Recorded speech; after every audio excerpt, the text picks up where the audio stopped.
ఇప్పటి వరకు శ్రీలీల లవ్ గురించి ఎలాంటి పుకార్లు బయటికి రాలేదు. కాకపోతే భగవంత్ కేసరి సినిమా సమయంలో బాలయ్య కొడుకు మోక్షజ్ఞ శ్రీలీలతో కనిపించాడు. ఒక్కసారి కాదు, ఆ సినిమా మొదలైనప్పటి నుంచి శ్రీలీల వెంటే కనిపించాడు మోక్షజ్ఞ. దీంతో మోక్షజ్ఞ లాంచింగ్ సినిమాలో శ్రీలీల హీరోయిన్ గా కన్ఫర్మ్ అయిందనే కామెంట్స్ వినిపించాయి. చూడ్డానికి ఇద్దరి జోడీ బాగుందని అన్నారు. కథ కుదిరితే ఫ్యూచర్ లో ఈ ఇద్దరు కలిసి నటించే అవకాశాలున్నాయని అన్నారు.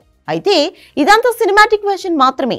కానీ శ్రీలీలతో కలిసి మోక్షజ్ఞ కనిపించడం మాత్రం ఇండస్ట్రీలో హాట్ టాపిక్ గా మారింది. కొందరైతే ఇద్దరి మధ్య సంథింగ్ నడుస్తోందనే గుసగుసలు కూడా వినిపించాయి. కానీ ఆ తర్వాత మరోసారి ఇద్దరూ కలిసి కెమెరా కంటపడలేదు.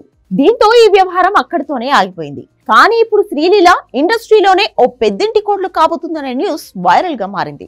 అసలు ఈ న్యూస్ ఎలా లీక్ అయిందో ఏమో గానీ శ్రీలీల తల్లే ఆమె జాతకాన్ని ఓ ప్రముఖ జ్యోతిష్యుడికి చూపించిందట. అతను మీ అమ్మాయి ఓ పెద్దింటికి కోడలుగా వెళ్లబోతుందని చెప్పాడట. ప్రస్తుతం కన్నడ మీడియాలో ఓ వార్త వైరల్ అవుతుంది. చిన్నప్పటి నుంచి శ్రీలీల కర్ణాటకలోనే పెరిగింది. బెంగళూరులోనే ఎంబీబీఎస్ ఫైనల్ ఇయర్ చదువుతోంది. కాబట్టి శ్రీలీల గురించి అక్కడ ఇలాంటి వార్తలు లీక్ అవుతూనే ఉంటాయి.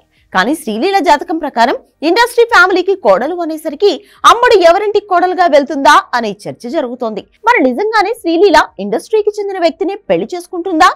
అసలు మ్యాటర్ తెలియాలంటే బ్యూటీ క్లారిటీ ఇవ్వాలి.